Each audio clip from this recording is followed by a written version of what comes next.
Hey guys, this is Balu from Balu Prime and once again welcome you all back for an exciting tutorial.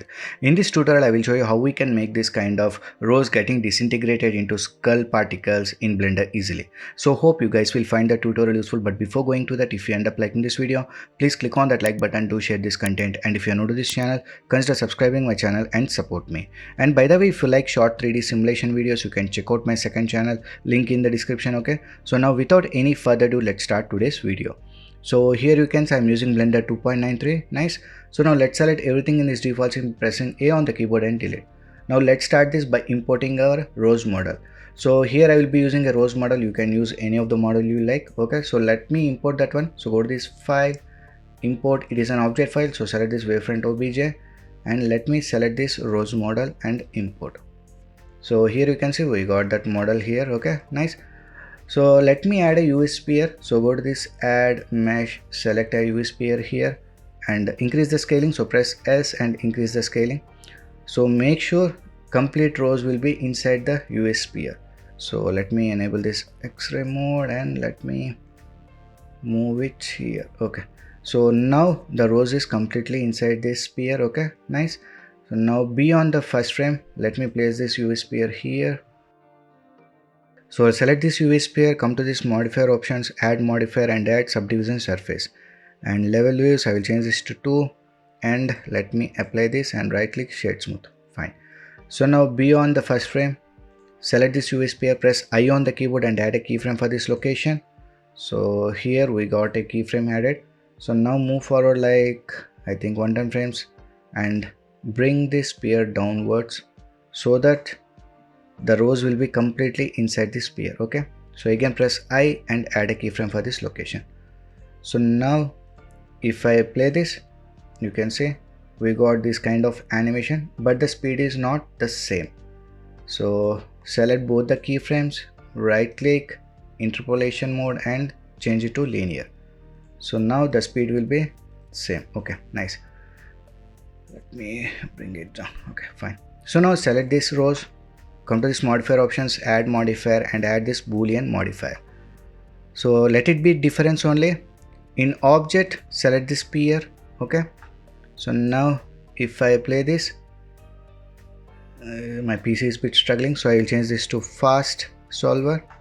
And again if I play this, you can see the rose is getting disappeared whenever the sphere is touching that. So let me hide out this sphere and let me show you. So now you can see we got this kind of effect here. So here I don't want this to be flat. You can see this is disappearing in a flat kind. So I will change this to enable the sphere. Let's move on to this first view, first frame. So select the sphere, add modifier and let me select this displace modifier here. Now come to this texture, add new texture and select the clouds. Okay, so again move back to this modifier. Here we can play with the strength value. So I will change this to point. Okay, I think this much is fine. Nice. Okay, so this will work. Now again let me see.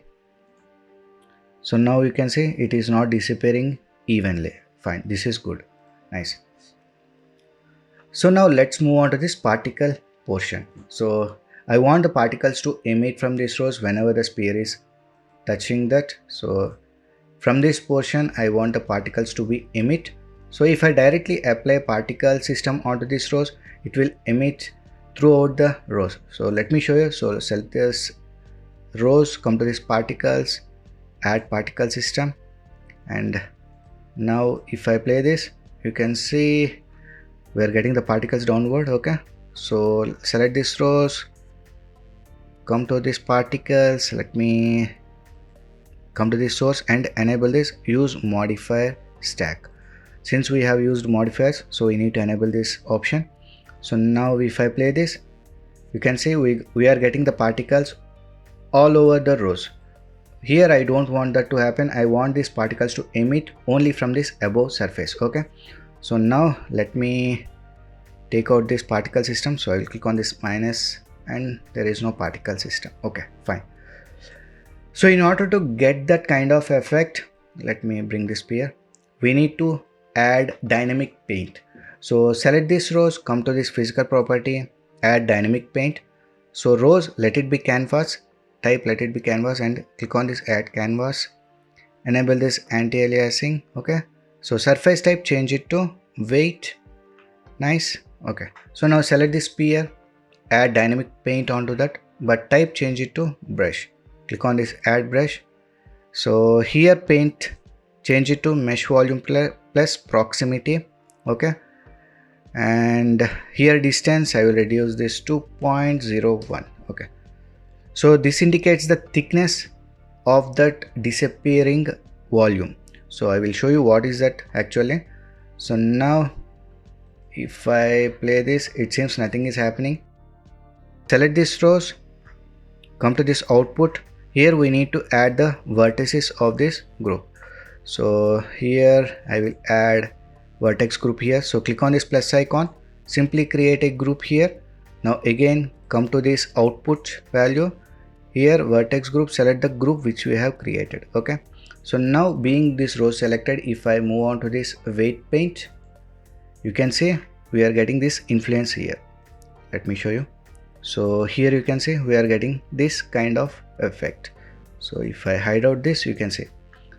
So this is the influence. Okay, so the distance indicates this distance from this complete influence to smooth kind of thing. Fine. So I think this is good. So let me move back to this object mode. So now we need to duplicate this row. So select this row, shift plus D to duplicate it. Okay, so I will change this to mask. So for this mask rows, we need to add mask modifier. So select this mask, come to this modifier options, add modifier, add mask. Where is this add mask? Okay, so in this vertex group of mask, we need to select the group which we have created. Okay, so now if I hide out these rows, you can see we will get only the top portion of the rows which is getting disintegrated. Okay, so we want that only. So we'll be using this volume to add particles, only this mesh to add particles. So select this mask, come to this particle system, add particles here. Okay, and we need to enable this use modify stack. Make sure to enable this use modify stack, add this. So now if I play this, you can see at the starting we are getting some particles here. We'll fix that later. So now we are getting the particles from the area what we required. Okay, so in order to get rid of these particles which are emitting at the starting, we need to find the starting frame of this particles emitting from here. So at 8th frame the particles are emitting, so I will change this frame start to 8. Okay, and also we need to find out the last frame where the particles end. So let me play this here and let me see where these particles end. So I think at 100, not 100, at 95th frame I will end the particles. So beyond that 95th frame and change this end frame to 95. Okay, and lifetime I will make it 250 only, and life randomness I will change this to 0.5. So now if I play this from starting onwards, you can see we are getting the particles from that 8th frame. Particles will end at 95th frame only. Nice. So here you can see the particles are falling down. So come to this field weight options, gravity, change it to negative value. So I will change this to minus 0.5. Okay, so now if I play this once again, you can see the particles will be moving upwards. So if you want to add velocity, you can add velocity here. Okay, so I will enable this rotation option and enable this dynamic. Nice. So now if I enable this rows, it seems like these particles are coming from this disintegrating portion only. So now let's see how we can add 3D objects in the place of these particles. Okay, so for that let me hide out this rows once again. We'll be dealing with this mask only. So here I will be using a skull model. So let me import that one first. So go to this file, import, it is an object file, so wavefront obj, and let me select this skull model and import. So here we got the skull. Let me reduce the scaling. Okay, and let me rotate this here, and let me place this as side. Let it be side. Okay, so now select this mask. Okay, come to this particle properties, scroll down to this render options. Render has changed it to object. So by default this is set to halo means we will get these particles. So change it to object, and from here we need to select the object which we want. So I will select this skull. So instantly you can see we got these skulls here. Sorry. So here you can see we are getting skulls emitting from that place. So now let me enable this rose once again, and if I play this, you can see we are getting those skulls as disintegrating particles. So we can add this object rotation also to get random rotation. Nice. And also let me give, where is this? Let me add this cavity so that it will be looking good. Nice. So if you want to increase the particle count, select this mask from where the particles are evolving. Come to this particle options, number. Here increase the number if you want. So again, if I play this, you can see we are getting a lot more particles from that rose. Nice. So in this way we can create this kind of disintegrating rose into skull particles effect in Blender easily. So hope you guys have learned something new from this tutorial. If you have learned anything new, please like, share and subscribe my channel to support me. So I'll meet in the next video. Until then, signing off. Take care. Bye.